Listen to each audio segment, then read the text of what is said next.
Chapter 17. As I've been getting used to using Elvira over the last month, life at school has been almost pleasant. Almost.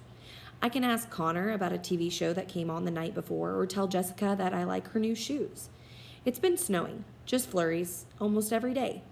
Late one January afternoon, I typed, "I hope we have a snow day, no school." Everybody agreed. For once, I got to speak for the class. I can answer questions in class lots better with Elvira to help me. For the first time, instead of pretend grades that teachers would give me because they weren't quite sure if I knew the answer or not, I'd get real grades, recorded in the teacher's grade books that are based on actual answers I had given, printed out and everything. But at recess, I still sat alone. It's been too cold to go outside, so I sit in the far corner of the overheated cafeteria until it's time to go back to class. None of the girls gossip with me about some silly thing a boy has said, and nobody promises to call me after school. Nobody asks me to come to a birthday party or a sleepover. Not even Rose. Sure, she'll stop and chat for a minute or two, but as soon as Janice or Paula calls her to come and look at a picture on a cell phone, Rose says, "I'll be right back," and then skips away as if she's glad she had a reason to cut out on me. I just smile, hope I wasn't drooling, and pretend I don't notice. After a few minutes of faking it, I push the button for the sentence, "Go back to H5." And Catherine and I roll back down the hall. One afternoon, near the end of January, Mr. Dimming announced in a voice that sounded like he had been chewing on dry toast, "Instead of regular class today, I think we'll have a practice round for the Whiz Kids quiz team."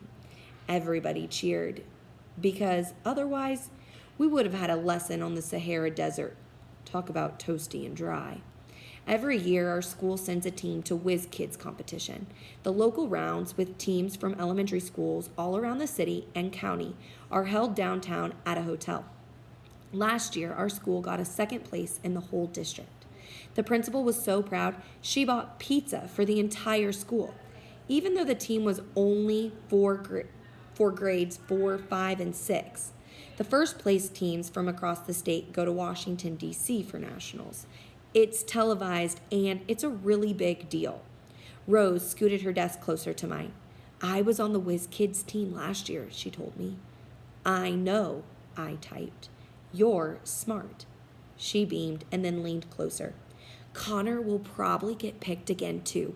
He's a little hard to handle, but he's really great at trivia."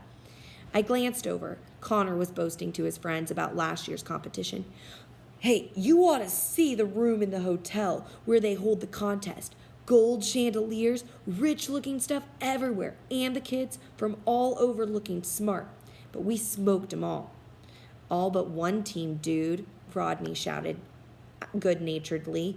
"They tore you up," and the class hooted. "Yeah, but this year we're going to win, right, Mr. D?" "We're certainly going to try, Connor," Mr. Dimming replied. "The rules have changed slightly, so our team this year will be made up of just grades 5 and 6. That gives us strength because some of you competed last year. Now let's see how good we are. Let's do a set of sample questions just for fun, shall we?" "Do you have prizes?" Rodney asked. "Not every competition results in a prize, Rodney," Mr. D replied. "Yeah, but it's more fun with good stuff in the end," Connor added. "Please?" Okay. "One slightly squished Butterfinger candy bar from my lunch bag," the teacher said, holding it up. Everyone laughed once more. "Chocolate gives you zits," Rose teased Connor. "I don't want candy. I just want to win." And she moved her desk back to her own row. Catherine sat on the other side of me. "Do you want to play the practice round with them?" she asked. Yes, I typed. "Answers A, B, C, D, easy." She grinned. "Okay, easy. Let's see what happens." Mr. Dimming cleared his throat and smiled. "Whiz Kids time is my favorite event of the year," he admitted. "Let's see if we can go all the way this year." And the class cheered. "I will read the questions first, then the choices from the answers. You will write down the correct letter. Does everybody understand?" Connor raised his hand and then called out, even before Mr. Dimming noticed him. Don't give us easy ones, Mr. D. I've got brains of steel. And a mouth to match, I heard Rose whisper. Number 1, the teacher began. Which planet is closest to the sun? A, Venus, B, Earth, C, Mercury, D, Mars, E, Jupiter. Baby questions, Connor protested. Please, Connor, silence, Mr. D said sternly. Connor finally shut up. I pushed the letter C on my machine and waited for the next question. So C was Mercury. Number 2, Mr. Dimming continued. How many sides are on a heptagon?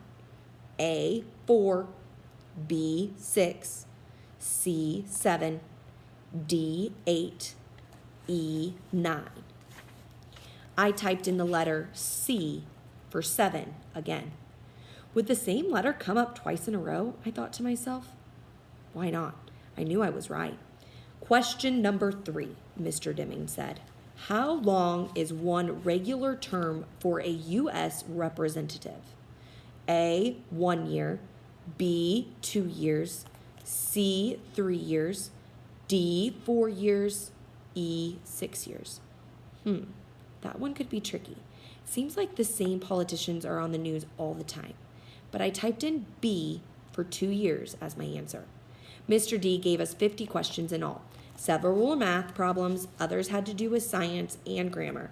And the last question was about geography. In what state would you find the Grand Canyon? He asked. A, California, B, Arizona, C, South Dakota, D, New Mexico, E, Utah. I'd never been there, but I've seen specials on the Travel Channel, and I'm almost positive it's in Arizona. I type in the letter B for Arizona, pushed the print button, and Catherine took my paper to the teacher's desk. Melody participated? Mr. Dimming asked as he looked at the printout. He glanced from me to the paper in his hand. How nice. I didn't like the sound in his voice. He scored the papers while we watched a movie about the pyramids in Egypt. I couldn't help stealing glances at him. Finally, Mr. Dimming looked over his wire-rimmed glasses. I've tallied the results. These are not official tryouts, but the students with very high scores today are Paula, Claire, Rose, and Connor. Connor jumped from his desk and cheered. I knew it. I'm the man. I'm hot. Let me hold that piece of candy. And he started up the aisle toward the desk where the Butterfinger lay. Sit down, Connor, the teacher said with exasperation. You did well, but you did not get the candy. I look over at Rose, and she smiled at me, a look of anticipation on her face. Mr. Dimming was silent for a moment. He scratched his head. Finally, he cleared his throat and said, the winner of today's competition and the winner of the Butterfinger candy bar with a perfect score is... He paused again, gave his head a shake, and started again. The only person in the class who got every single question correct is Melody Brooks. Dead silence. No cheers, just looks of disbelief. No fair, Molly blurted out angrily. Melody's got a helper who whispers the answers to her. She must have cheated, Claire added loudly. Catherine jumped out of her chair and stormed over to where Claire and Molly were sitting, her new black leather boots clicking sharply on the tiled classroom floor. I did not help her. Did I ever occur to you that she might have some smarts of her own? But she can't even sit up by herself, Claire replied, her voice petulant. What your body looks like has nothing to do with how well your brain works. You ought to know that by now, looking in the mirror. Ooh, she got you, Connor said. And that got a couple of laughs. But most of the kids were looking around uneasy. No one looked at me. Claire said nothing in reply, and I guess Molly decided to shut up as well. Catherine returned to where I sat, but the whole thing made me want to crawl under a table and disappear. Mr. Dimming raised his hand for the class to be silent. Melody, Please come up and get your candy bar, he said. I'm very proud of you and your efforts today. And your classmates are as well.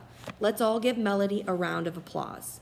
Everybody except Molly and Claire clapped as I rolled slowly to the front of the room. The sound of my chair motor whirled softly. They couldn't hear the sound of my thumping heart. I figure a teacher offered me the candy to shut up Claire and Molly and make me feel good that I accidentally got all the questions right. But it was no accident. I knew them all. Every single one. Mr. Dimming placed the candy bar on my tray. Good. At least I wouldn't have to worry about dropping it in front of everybody. And I rolled back to my place with my head down. I'm so proud of you, and you should be too, Catherine whispered, holding her hand up for me to slap. But I didn't move. Not, I typed. Why not? You beat them all. It took me a really long time, but I typed. They think my brain is messed up just like the rest of me. I felt like crying. Then we'll just have to study and show them that they're wrong, Catherine said, a hint of defiance edging her voice. Why? I asked. So you can be on the quiz team, she told me. Never happen, I typed. Just as Catherine was about to reply, Mr. Dimming announced that the official tryouts for the quiz team would be held in 1 week. Many of you scored quite well on this practice round, he said, but remember, you will have to compete against the 6th grade students as well for our real competition. Go home and study. Only the best will be chosen. Like me? Connor yelled. If you qualify, Mr. Dimming told him. I'm taking a winning team to Washington, D.C. this year, class. Are you with me? Yeah, they all yelled. I was amazed they'd get excited about studying for anything, but he rallied them like a football coach. Are you willing to study so we can be on television? Oh, yeah. Are you going to buy a new suit if we win? Connor blurted out. Mr. Dimming actually laughed. That's a promise. A new suit, maybe blue, with a red satin vest. The whole class broke out in laughter and applause. Then let's do our very best, Mr. D said. I'm going to create an extra challenging questions so that we will be prepared for this year. Well, he's already starting with the big vocabulary words, I heard Molly whisper to Claire. Hard questions, Connor whined. Look at it this way, Mr. Dimming told Connor. If Melody Brooks can win the first round, then my questions must not be difficult enough. We're going to rally to win this competition. Everyone cheered except for me.